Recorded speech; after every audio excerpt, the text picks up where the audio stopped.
Good morning, अस्सलाम वालेकुम, सत श्री अकाल। मैं मोहम्मद हशमत अली, मेरा यूट्यूब चैनल सफ़र हशमत अली। अभी रिसेंटली हम लोग 15 अगस्त के दिन सेलिब्रेशन करके निपटे हैं स्वतंत्रता दिवस का, जो 77वां था।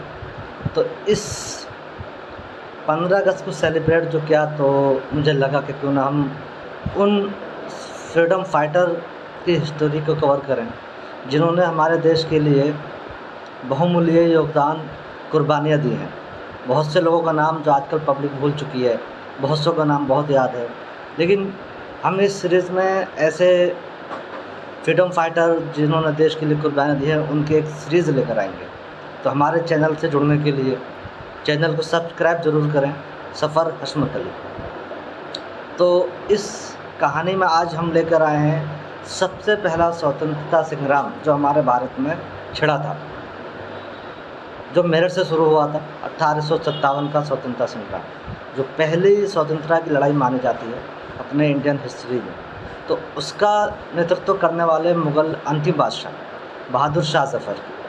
बहादुर शाह ज़फ़र एक ऐसा नाम है जिनकी कुर्बानियों को शायद कुछ लोगों ने दरकिनार कर दिया है, लेकिन उनकी कुर्बानी इतनी बड़ी कुर्बानियाँ हैं, अगर आप सुनेंगे तो एक जितने भी स्वतंत्रता संग्राम थे उनमें उनका एक स्पेशल जगह है या एक स्पेशल उनका योगदान है। तो उसी बहादुर शाह ज़फ़र की कहानी, जो मुग़ल अंतिम सम्राट थे, और 1857 की जो लड़ाई हमारे यहाँ हुई थी स्वतंत्रता के लिए, पहली लड़ाई, उसका बखूबी नेतृत्व किया था। क्योंकि उस टाइम पे अंग्रेज़ बहुत हावी हो चुके थे और लगभग हर जगह उनका कब्ज़ा हो चुका था। तब भी बहादुर शाह ज़फ़र ने उस नेतृत्व को स्वीकार किया, जिसके अंदर सारी ये जो फ्रीडम फाइटर थे, मेरठ के थे और जगह के थे, उनके नेतृत्व में काम कर रहे थे। जब अंग्रेज़ों को पता चला कि बहादुर शाह ज़फ़र इसका नेतृत्व कर रहे हैं, तो बहादुर शाह ज़फ़र को पकड़ने के लिए उन्होंने अपनी फ़ौज दिल्ली भेज दी। तो उस बहादुर शाह ज़फ़र की कहानी, जिनका जन्म 20 अक्टूबर 1775 को नई दिल्ली में हुआ था। जब बहादुर शाह ज़फ़र का जन्म हुआ था तो उस टाइम पे अंग्रेज़ लगभग हिंदुस्तान में आ चुके थे, लेकिन जब पहला स्वतंत्रता संग्राम हुआ तो अंग्रेज़ पूरी तरीके से हिंदुस्तान पे मोस्टली जगहों पे काबिज़ हो चुके थे और मुग़ल बहुत कमज़ोर पड़ चुका था। फ्रीडम फाइटर बहुत कमज़ोर थे, बहुत ज़्यादा विद्रोह की गुंजाइश में बची नहीं थी, लेकिन फिर भी एक ग्रुप था जिनका वो नेतृत्व कर रहे थे, बहादुर शाह ज़फ़र। उस नेतृत्व का हम लोग क्या खमियाजा भुगतना पड़ा, हम इसका जिक्र करेंगे आज। कितनी कुर्बानियाँ बहादुर शाह ज़फ़र ने दी हैं। एक ऐसा बादशाह जिसको पकड़ने के लिए अंग्रेज़ों ने जब अपनी टीम भेजी, और पहले हुमायूं मकबरे में थे बहादुर शाह ज़फ़र। वहाँ से जब उनको पता चला कि अंग्रेज़ों की टीम उनको पकड़ने के लिए आई है, तो वहाँ से जान बचा के कुछ लोग जो उनके साथ थे और अपनी फैमिली को लेके हुमायूं का मकबरा जो है वहाँ चले जाते हैं। लेकिन अंग्रेज़ वहाँ भी उनको चारों तरफ से घेर लेते हैं और उनको पकड़ लिया जाता है। आत्मसमर्पण के लिए उनको राज़ी कर लिया जाता है। उनसे एक शर्त रखी जाती है जब पकड़ा जाता है कि हम आपकी जान को बख्श देंगे और आपके जो बच्चे हैं और आपके साथ जो लोग हैं उनको कुछ नहीं किया जाएगा। इसलिए वो सब लोगों की जान की खातिर आत्मसमर्पण कर देते हैं बहादुर शाह ज़फ़र। 20 सितंबर को बहादुर शाह ज़फ़र आत्मसमर्पण करते हैं हुमायूं को मकबरे की जगह पर, और वहाँ से उनको ले जाया जाता है। लेकिन वादे के मुताबिक बहादुर शाह ज़फ़र को भी जगह रखा जाता है, लेकिन अंग्रेज़ जो बहुत फरेब होते हैं उनके साथ इतना बड़ा जुल्म किया जाता है। जब बहादुर शाह ज़फ़र को कैद में भूख लगती है तो बहादुर शाह ज़फ़र के 2 बेटों का सिर काटकर थाली में परोसकर बहादुर शाह ज़फ़र के सामने रखा जाता है और भूख लगने पर उनको दिया जाता है कि ये आपका खाना है। अब आप देखिए, बहादुर शाह ज़फ़र, एक बाप, एक मुग़ल सम्राट के सामने उसके 2 बेटों का सर थाली में कपड़े से लपेट कर रखा हुआ है। जब वो उसको खोलते हैं तो उनको क्या बीतती है। लेकिन बहादुर शाह ज़फ़र का जवाब होता है कि हिंदुस्तान के बेटे अपने देश की कुर्बानी के लिए इसी तरीके से पेश होते रहेंगे और होते रहे हैं। बहादुर शाह ज़फ़र को फिर कैद कर लिया जाता है और इस तरीके से याचना दी जाती है।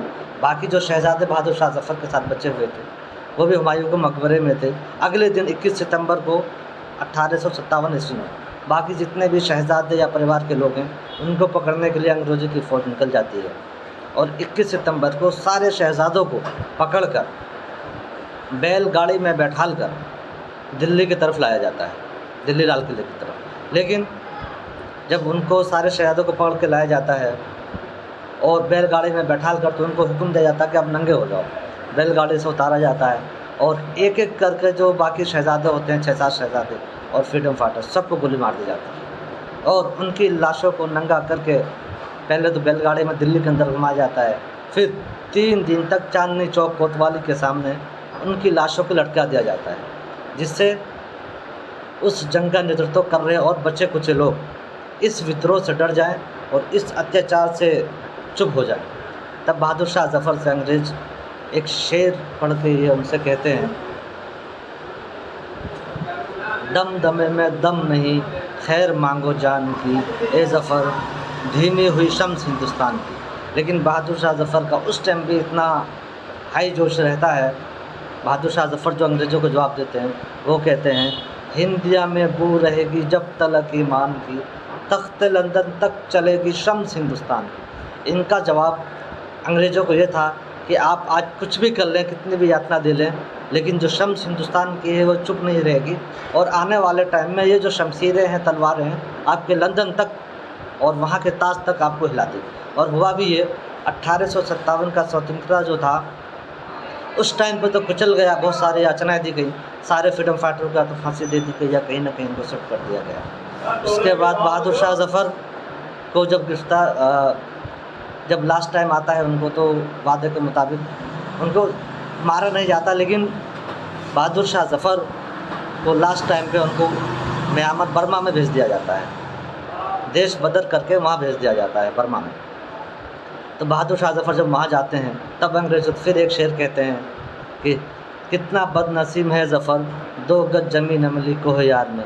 जिस मुग़ल बादशाह के सारे हिंदुस्तान पर हुकूमत थी, उनके पूर्वजों की, बड़े बड़े ताजमहल, लाल किले बनवा दिए, उनको 2 गज ज़मीन, बहादुर शाह ज़फ़र को लास्ट टाइम तक ये दुख था कि 2 गज ज़मीन उनको ना मिल पाई उनके कोह यार में, जो इनके और कब्रिस्तान थे दिल्ली वगैरह में, जिसके इतने बड़े बड़े महल पड़े हों, उसको बर्मा भेज दिया जाता है।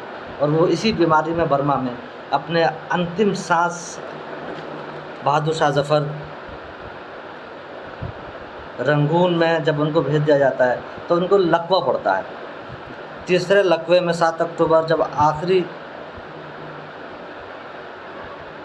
मुग़ल बादशाह बर्मा में होते हैं तो 6 नवंबर 1862 को लकवे का तीसरा दौरा फिर पड़ता है और वो वहाँ पर अपनी अंतिम सांस लेते हैं।